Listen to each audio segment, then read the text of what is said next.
ಚಲನಚಿತ್ರ ನಟ ಸಮಾಜ ಸೇವಕ ದಿವಂಗತ ಪುನೀತ್ ರಾಜ್ಕುಮಾರ್ ಅವರ ಪತ್ನಿ ಅಶ್ವಿನಿ ರಾಜ್ಕುಮಾರ್ ಅವರು ಇಂದು ವಿವಿಧ ಕಾರ್ಯಕ್ರಮಗಳ ಉದ್ಘಾಟನೆಗೆ ಭದ್ರಾವತಿ ನಗರಕ್ಕೆ ಆಗಮಿಸಿದರು.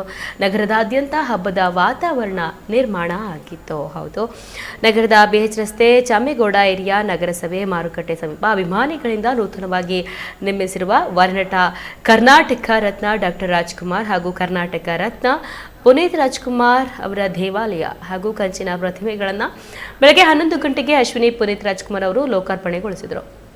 ಈ ಹಿನ್ನೆಲೆಯಲ್ಲಿ ಡಾಕ್ಟರ್ ರಾಜ್ಕುಮಾರ್ ರಸ್ತೆಯಲ್ಲಿ ಎಲ್ಲಿ ನೋಡಿದರೂ ಜನಪ್ರತಿನಿಧಿಗಳು, ಗಣ್ಯರು, ಅಭಿಮಾನಿಗಳು ಹಾಗೂ ಸಂಘ ಸಂಸ್ಥೆಗಳಿಂದ ಫ್ಲೆಕ್ಸ್ಗಳು ರಾರಾಜಿಸಿದ್ವು. ರಸ್ತೆಯುದ್ದಕ್ಕೂ ಬಣ್ಣ ಬಣ್ಣದ ವಿದ್ಯುತ್ ದೀಪಗಳಿಂದ ಅಲಂಕೃತಗೊಳಿಸಲಾಗಿತ್ತು.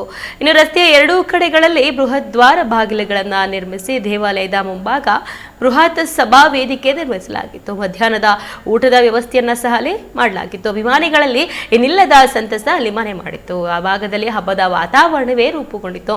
ಇನ್ನು ಮತ್ತೊಂದೆಡೆ ತಾಲೂಕು ಕಚೇರಿ ರಸ್ತೆಗೆ ಇದೀಗ ಡಾಕ್ಟರ್ ಪುನೀತ್ ರಾಜ್ಕುಮಾರ್ ಹೆಸರು ನಾಮಕರಣಗೊಳಿಸಲಾಗಿದ್ದು, ಈ ರಸ್ತೆ ನಾಮಫಲಕ ಸಹ ಅಶ್ವಿನಿ ಪುನೀತ್ ರಾಜ್ಕುಮಾರ್ ಅವರು ಉದ್ಘಾಟಿಸಿದ್ರು. ಈ ಸಂಬಂಧ ತಾಲೂಕು ಕಚೇರಿ ಸಭಾಂಗಣದಲ್ಲಿ ನಗರಸಭೆ ಹಾಗೂ ನಾರಾಯಣಗುರು ವಿಚಾರ ವೇದಿಕೆಯಿಂದ ಸಕಲ ಸಿದ್ಧತೆಗಳನ್ನು ಕೈಗೊಳ್ಳಲಾಗಿತ್ತು.